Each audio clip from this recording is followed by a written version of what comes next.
अपने अंदर ईमानदारी का होना बहुत ज़रूरी है।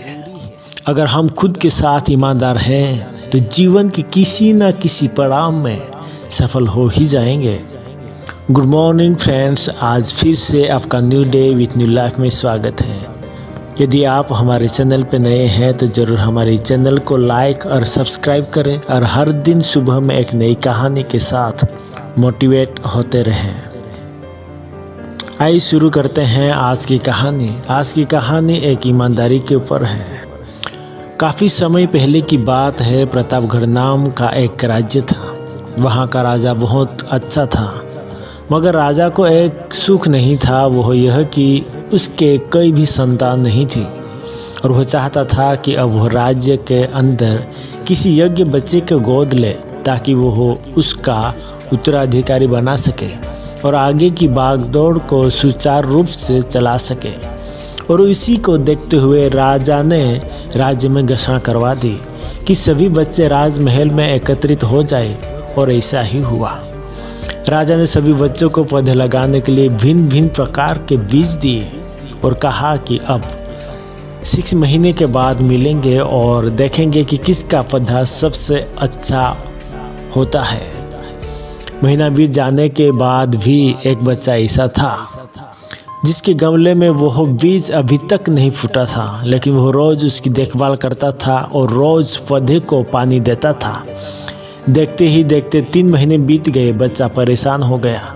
तभी उसकी माँ ने कहा कि बेटा धैर्य रखो, कुछ बीजों को फलने में ज़्यादा वक्त लगता है। और वह पौधे को सींचता रहा। 6 महीने हो गए। राजा के पास जाने का समय आ पहुंचा था, लेकिन वह डरा हुआ था कि सभी बच्चों के गमले में तो पौधे होंगे, उसका गमला खाली होगा। लेकिन वह बच्चा ईमानदार था और सारे बच्चे राजमहल में आ चुके थे। कुछ बच्चे जोश से भरे हुए थे क्योंकि उसके अंदर राज्य का उत्तराधिकारी बनने की प्रबल लालसा थी। अब राजा ने आदेश दिया, सभी बच्चे अपने अपने गमले दिखाने लगे। मगर एक बच्चा शर्मा हुआ था क्योंकि उसका गमला खाली था। तभी राजा की नज़र उस गमले पर गई। उसने पूछा, तुम्हारा गमला तो खाली है। तो उसने कहा, लेकिन मैंने इस गमले की 6 महीने तक देखभाल की है। राजा उसकी ईमानदारी से खुश था कि उसका गमला खाली है, फिर भी वह हिम्मत करके यहाँ आया। सभी बच्चों के गमले देखने के बाद राजा ने उस बच्चे को सभी के सामने बुलाया। बच्चा शर्मा गया और राजा ने वो गमला सभी को दिखाया। सभी बच्चे जोर से हंसने लगे।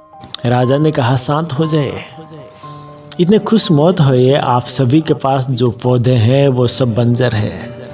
आप चाहे कितनी भी मेहनत कर ले, उससे कुछ नहीं निकलेगा। लेकिन असली बीज यही था। राजा उसकी ईमानदारी से बेहद खुश था और उस बच्चे को राज्य का उत्तराधिकारी बना दिया गया।